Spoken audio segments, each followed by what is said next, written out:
ప్రకాశం జిల్లా దర్శిలోని మండల తహసీల్దార్ కార్యాలయ ఆవరణలో కారంచేడు మాదిగ మృతవీరుల సంస్మరణ దినోత్సవాన్ని ఘనంగా నిర్వహించారు.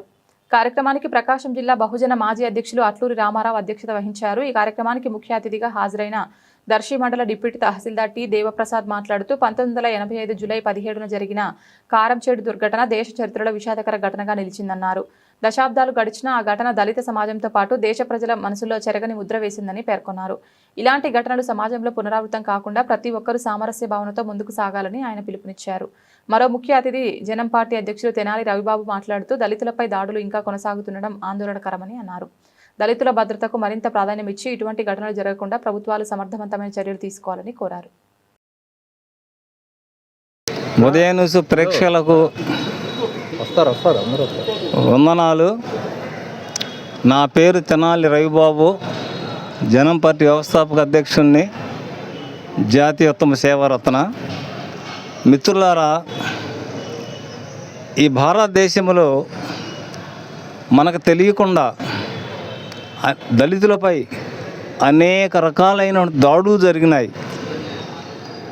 ఈ దాడుల్లో మరి ముఖ్యంగా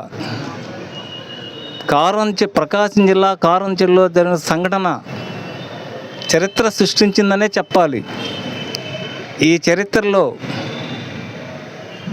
ఆంధ్ర రాష్ట్రంలో ఉన్నటువంటి లక్షలాది మంది ప్రజానికి ఏకమయ్యి అసలు దళిత ఉద్యమం అంటే ఎలా ఉంటుంది,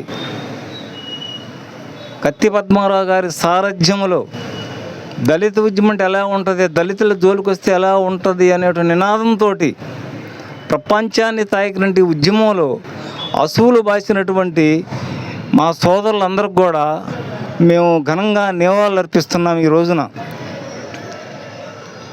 అయితే ఇలాంటి సంఘటనలు జరిగినప్పుడు, ఈ సంఘటనలు మేము ఆచరణలో ఉద్యమాలు చేసేటప్పుడు మాకు రక్షణ కవచంగా చట్టాలు లేవు అని గ్రహించి ఈ రక్షణ కవచం మాకు చట్టాలు చేసుకోవాలనేటువంటి నినాదంతో కత్తి పద్మారావు గారి సారథ్యంలో అనేక మంది మేధావులు, విప్లవ సంఘాలందరితో కూడా సమావేశమై చర్చ జరిపి ఎస్సీ ఎస్టీ అట్రాసిటీ యాక్ట్ 1989లో తీసుకొచ్చిన సంఘటన ఈ కారంచేడు ఉద్యమానికే దక్కుతుంది. అంతేకాకుండా రాష్ట్రపతి కూడా కారంచేడు ఉద్యమంలో న్యాయం చేయమని మేము శంకరదయాళ శర్మ దగ్గరికి వెళ్తే ఆ రోజు అతను బ్రాహ్మణ ఆధిపత్యాన్ని చూపించుకున్నాడు. అయితే ఆ రోజున ఇక లాభం లేదు, ఇలాంటి సంఘటనలు ఈ రాష్ట్రంలో ఎన్నో జరుగుతాయి, వీటిని నివారించాలంటే మనకు దళిత రాష్ట్రపతి కావాలి ఈ భారతదేశానికి అని అప్పుడు పివి నరసింహారావు గారు ప్రధానమంత్రిగా ఉన్నప్పుడు కేఆర్ నారాయణ గారిని ఉపరాష్ట్రపతిగా నియమించుకునేంత ఉద్యమానికి దారితీసింది ఈ యొక్క కారంచేడు ఉద్యమం. ఈ కారంచేడు ఉద్యమం మన భారతదేశమే కాదు, ప్రపంచ స్థాయిని తాకింది. ప్రపంచ స్థాయిని కూడా ఎలా తాకిందంటే రోమ్లో ఉన్నటువంటి పోపు గారు భారతదేశంలో ఉన్న ప్రభుత్వానికి ఒక వార్నింగ్ కూడా ఇచ్చారు. ఏ విధంగా మిస్టర్ ఉదయ న్యూస్ ప్రేక్షకులకు వందనాలు. నా పేరు తెనాలి రవిబాబు, జనం పార్టీ వ్యవస్థాపక అధ్యక్షుడిని, జాతీయ ఉత్తమ సేవారత్న. మిత్రులారా,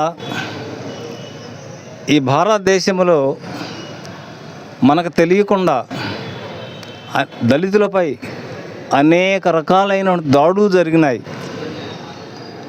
ఈ దాడుల్లో మరి ముఖ్యంగా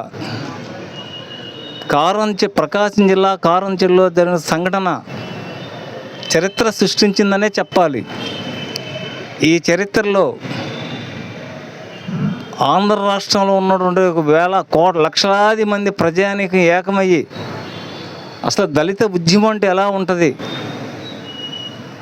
కత్తి పద్మారావు గారి సారథ్యంలో దళిత ఉద్యమం అంటే ఎలా ఉంటుంది, దళితుల జోలికి వస్తే ఎలా ఉంటుంది అనేటువంటి నినాదంతో ప్రపంచాన్ని తాకినటువంటి ఉద్యమంలో అసువులు బాసినటువంటి మా సోదరులందరికీ కూడా మేము ఘనంగా నివాళులు అర్పిస్తున్నాం ఈ రోజున.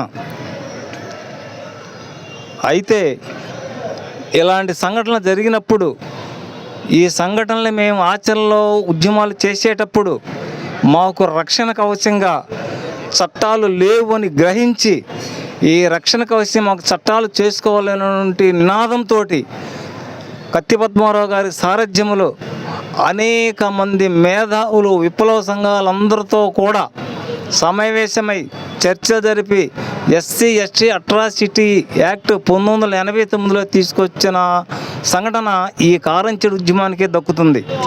అంతేకాకుండా రాష్ట్రపతి కూడా కారంచేడు ఉద్యమంలో న్యాయం చేయమని మేము శంకరదయాళ శర్మ దగ్గరికి వెళ్తే ఆ రోజు అతను బ్రాహ్మణ ఆధిపత్యాన్ని చూపించుకున్నాడు.